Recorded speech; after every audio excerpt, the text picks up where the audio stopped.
Chers amis, bienvenue dans ce deuxième épisode de notre série sur la réconciliation avec soi-même.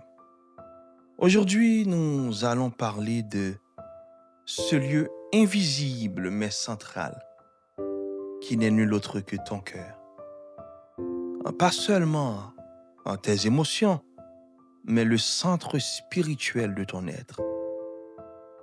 Le cœur, ici, sera présenté comme étant source de la vie.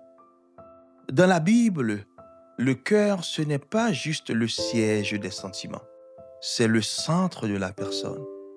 Là où se rencontrent tes pensées, tes émotions, tes décisions, ta conscience et bien sûr ta foi. La Bible nous dit dans Proverbe 4, verset 23, « Garde ton cœur plus que toute autre chose, car de lui viennent les sources de la vie. » Cela voudrait dire que ta vie n'est pas d'abord déterminée par ce qui se passe autour de toi, mais par ce qui se passe en toi. Deux personnes, à titre d'exemple, peuvent vivre la même situation. L'une la vivra comme une catastrophe et l'autre comme une occasion de croissance. Alors, dans ce cas-là, quelle est la différence? C'est l'état du cœur, ce que j'aime appeler comme étant la prédisposition du cœur. Aujourd'hui, même la science nous parle de vibration, de synchronicité, de fréquence. Sans entrer dans l'ésotérisme, on peut utiliser cette image pour comprendre une réalité spirituelle. C'est que ton cœur émet une sorte de fréquence intérieure. Cette fréquence a la capacité d'influencer ta manière de te voir, ta manière de voir Dieu, ta manière de lire les comportements des autres. Donc, si dans ton cœur, tu crois profondément, je suis rejeté, je ne vaux rien, personne ne m'aimera vraiment, alors tu vas automatiquement interpréter beaucoup de situations comme des preuves de ce rejet ou de cette non-valeur. À l'inverse, si ton cœur commence à croire, je suis aimé de Dieu, je suis pardonné, je suis accepté en Christ, la même réalité extérieure sera vécue totalement autrement. La Bible ne parle pas de vibration, mais elle parle de pureté du cœur. Un cœur pur, pas parfait, mais vrai.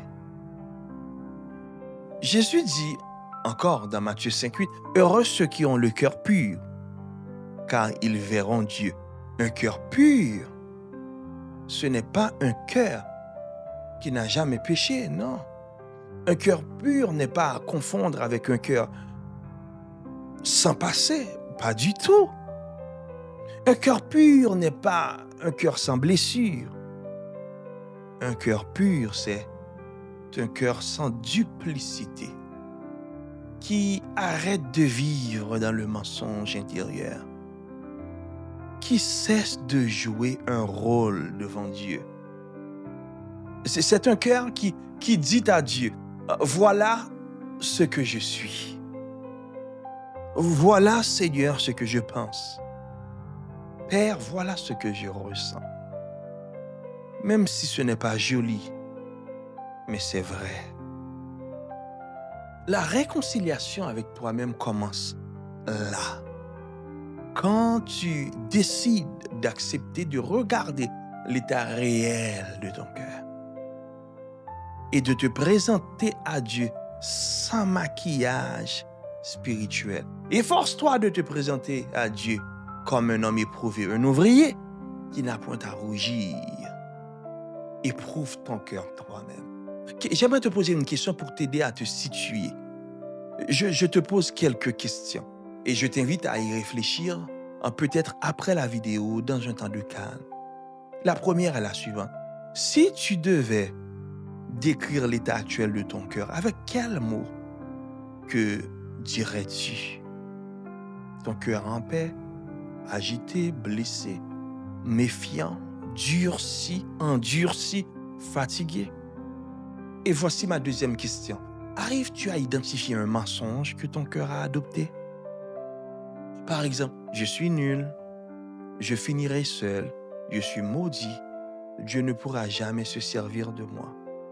Ces questions, chers amis, ne sont pas là pour vous condamner, non, mais pour ouvrir un espace de vérité à vous et à Dieu. Prions ensemble. Seigneur, tu vois mon cœur tel qu'il est vraiment, sans filtre.